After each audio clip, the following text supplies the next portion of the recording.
महाराष्ट्र में राज ठाकरे और उद्धव ठाकरे की साथ आने और दोनों पार्टियों के एक होने की अटकलों में महाराष्ट्र में सियासी हलचल काफी बढ़ा दी है।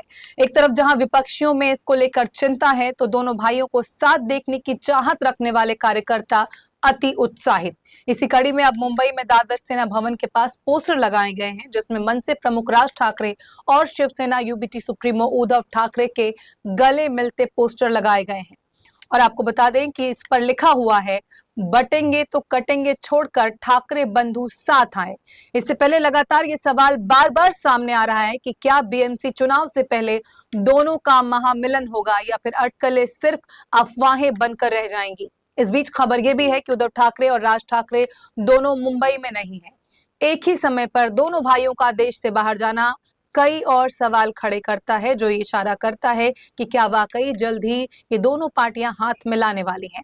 इस बारे में शिवसेना यूपीटी सांसद संजय राउत से जब पूछा गया तो उनकी क्या प्रतिक्रिया थी, आइए देखते हैं। त्या लोकभावनेचा विचार करूनच माननीय उद्धव साहेबांनी सकारात्मक प्रतिसाद दिला। आता तुम्हाला सांगतो, मी सकाळी तिथे पाठीमागे चालायला जातो, वॉकला जातो।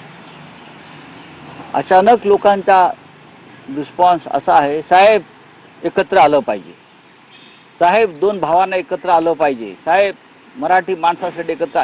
हे मला आता इथून रस्त्यावर जाताना चालताना लोक सांगतात। ही लोकभावना सगळ्यांनी समजून घेतली पाहिजे आणि आम्ही ती समजून घेतलेली आहे।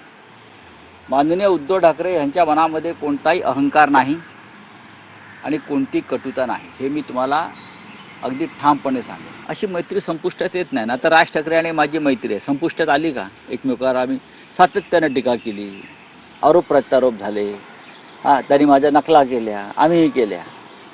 माननीय शरद पवार बाळासाहेब नेहमी करायचे, उद्धव साहेब राज ठाकरे, हे राजकीय टीका टिप्पणी असते। आता ते मिस्टर शेलार आणि राज ठाकरे यांच्यात नक्की कोणत्या प्रकारचं भांडण आहे? त्याला काही व्यक्तिगत किनार आहे का?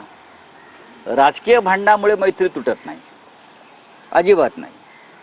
पण नक्की कारण काय, त्याचा तुम्हाला त्याचा शोध घ्यावा लागेल।